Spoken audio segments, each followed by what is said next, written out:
Welcome to another episode of the Love Not Fear podcast. Today we may look a little different. We've been struggling with our platform this morning, but I think this should be good now. We're on Riverside FM, and fingers crossed that everything's working. Glad you joined us again.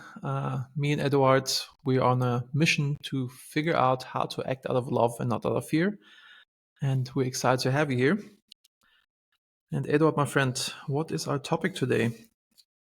I love it how you made this the perfect segue into the topic about different, because I'd like to talk about to change from an habitual past to an intentional future. And what triggered me was basically how yesterday went. So I got up in the morning, and quite often in the morning, I'm the first thoughts are the one that stresses me out. And then through a morning routine, I get grasp over my thoughts. I read, I do my thing to make me human. And those are, I spoke about it many times. Those are the ones that I really appreciate. But I tried to have a different mindset, and I carried that feeling on all day. And just as a series of setbacks can determine how your day will go, a strike of small successes can lead to more successes and getting more stuff done. And in the end of the day, I felt unstoppable until my energy went down. There was just no more room of doing stuff. But it was amazing, and I thought, like, okay, what lesson is there in that? So we are human doings, not human beings.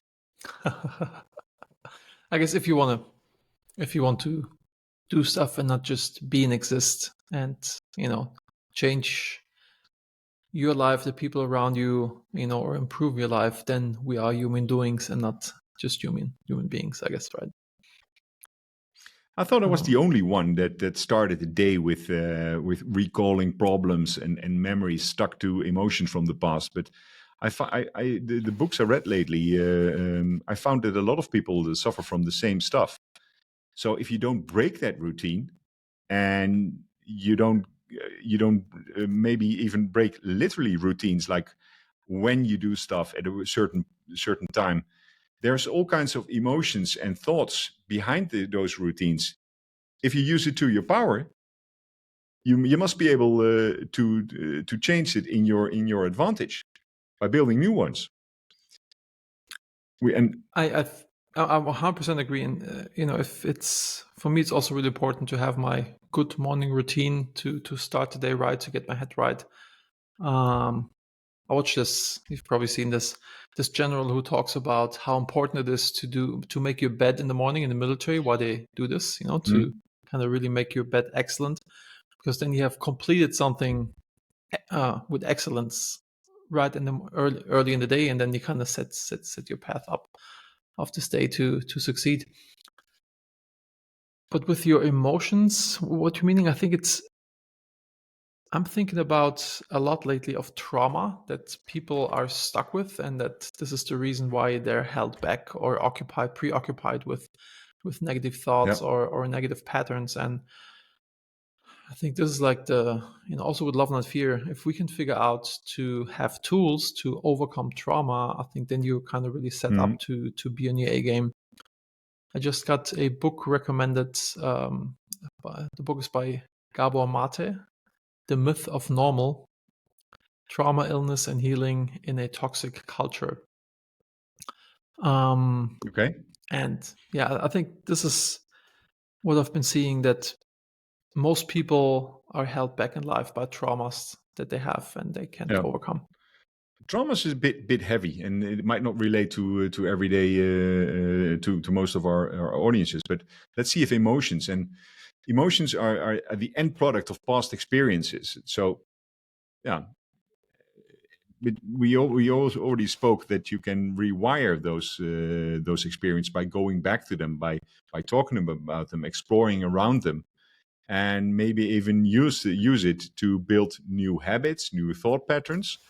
So not all negative feelings, not all negative emotions are necessarily bad. It's just they might tell you that something is off course.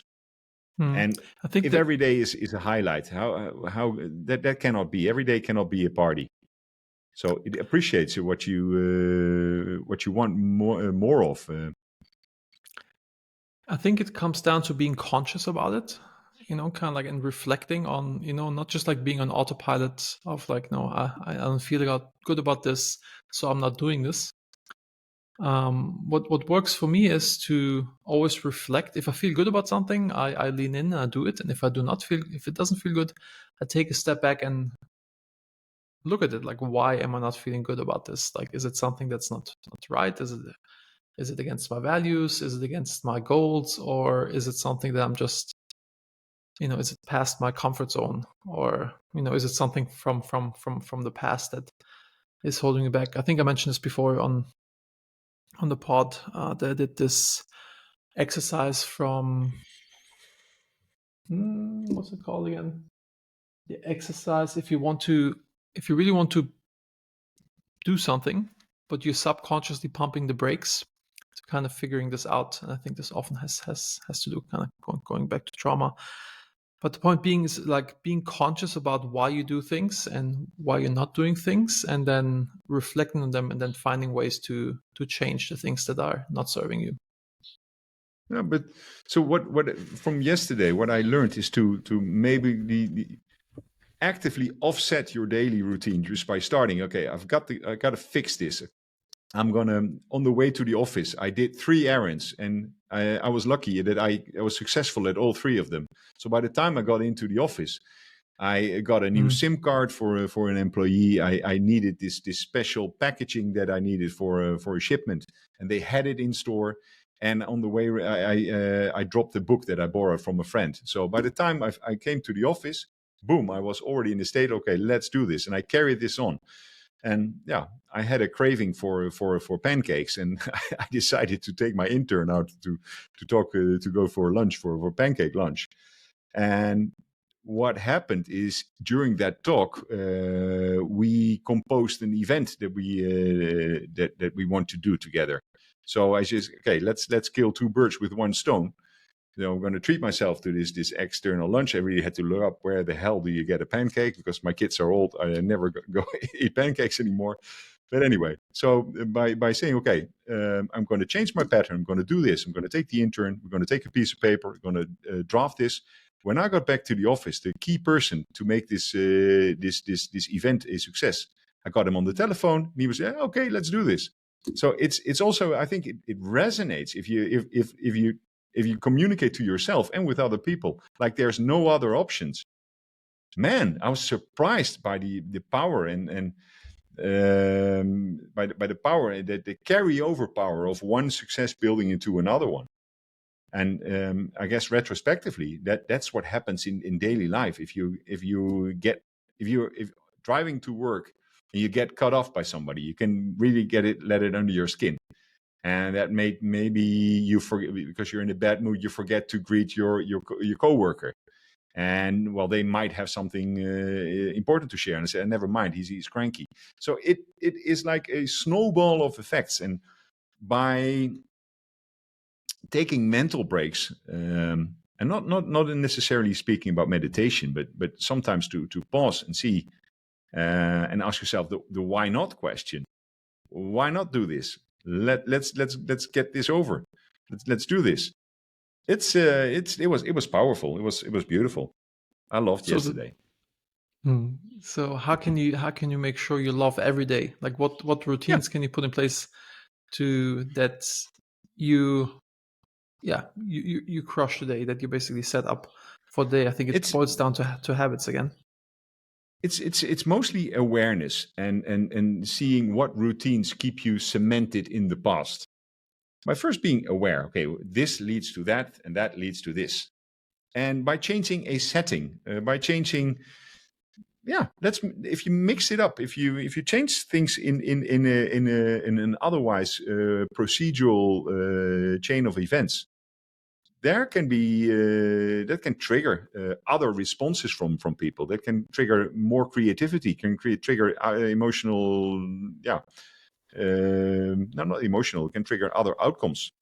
Yeah, so that was beautiful. So that's it can be a catalyst for change. So take a minor thing and to zoom out. It's if you don't feel like what I do, if I don't feel if I have control over things, like your bed making, start small Exactly. and build on top of that. Stack it up until you For, feel good and you got a sense of accomplishment. That will greatly reduce stress.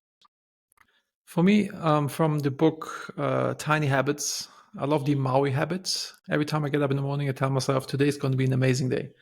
And this kind of like sets like the base tone. It's the first thing that I'm doing when I get up. And then having my morning routine, and one big thing is the gratitude rock that I pick up, Mm-hmm. when I put on my jewelry and get my phone to go through all the things I'm grateful for. And then I usually work out in the morning. I just came back from a run, so I was a little late for a call. Kind of getting these things done is like is a good momentum booster for me to make sure I'm crushing the day. Uh, any other things that you do to prime yourself to have a good day?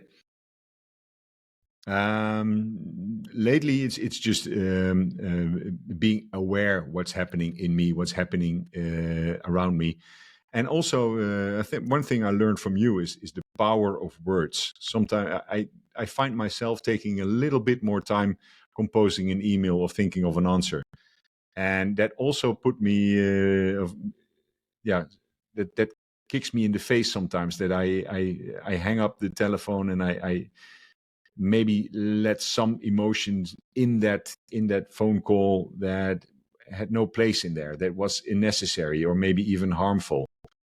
This is Mm. also the thing that I've been struggling with. On one side, I'd like to be open and like be an open book, but it's not necessarily in my advantage to be totally open. This is something I'm struggling with. I'm reading. Mm. I'm rereading this book about. It's called 48 Powers something. It's a book I read a long time ago, and now I'm reading it. I see it as such defensive, as such. There's a lot of fear in that as well, but there are some very practicalities. I mean, it's about spying on your competitors. It's about putting up curtains and never show your true emotions. So there's powerful stuff in that. But I I have very a much dislike the really book. I very much yeah dislike this book. Yeah, I think it's okay because it was like very negative and very like me, and yeah like very the opposite of acting out of love. yeah But I think it's still good to read it to know how other people can potentially play you. But still would and not follow and these things. Kind of also like making sure like if you have a meeting to invite, you have to come to my office. I have to yeah. sit higher than you, and kind of like all this junk. I think it's uh, But it. it. I was amazed about the lens through which I now consume the content compared to 8-9 years ago. So is it growth? Is it new insight? What is it? So it's pretty amazing to read to reread a book and to Mm, come to the conclusion that you're not the same person anymore. Your belief system, my belief system, has totally changed. yeah, for sure. My Yeah, business partner was raving about 7 Habits of Highly Effective People, and it was yeah. like that's my Bible, and then he pushed me to read, and I read, and I was like, it's kind of okay. And then I read it a few years later, and I was like completely mind blown how good the book is. It's definitely with our Shall I let you growth, in on we a see little different. secret? I Sure. think it's ill written. It's Hmm. not well composed. The message is really good, but I'm struggling to read the book. It is Hmm. not one of my favorite books. While I like the message, I have trouble reading through that books, and I have no trouble reading difficult books. Somehow, it's something with that book that that Hmm. bugs me. But Doesn't flow well. that's just a personal thing. Sorry. Yeah. Okay. Yeah, we're hitting the 15 minutes mark, David. So let's Yep. leave it at this. But yeah, we stopped giving out ideas or homework. But I'd like to just go back once more and see what is it. What are the 3 things that you can easily accomplish now that might turn your day into something completely different? How Mm-hmm. about that? Ideally in the morning, right? What are the first things you can do in the morning to Sure. set yourself on a good trajectory? And also still really like eating the frog concept in the morning. If you do something that you really don't like to do, or if talking for myself, if I do something that I've been procrastinating on, and it's like if I do it first thing in the morning, it gives me an energy boost. And otherwise, if I'm not doing it, it's like on an Uh, anchor that I'm dragging behind me. What always happens when you've eaten the frog? Energy, happiness, more It for progress. me, it always turns out that the frog was Oh, just a wasn't that tiny bad? frog. It Yeah, wasn't it's this true. big It's true. bullfrog that takes an hour to. Man, True. it's always the same thing. And I'd like to add one more thing is I am more aware of my energy waves. So trying to do something Mm. while your whole body tells you no, it can really wear you out if you try to push it then. And other times, it just It just anything flows and it's can easy. happen. You're in a streak. So building streaks, watching the streaks, and watch what's going on. Powerful stuff. Thank you, David. Beautiful. Eduard, See you next thank you very time. much. See you. Cheers.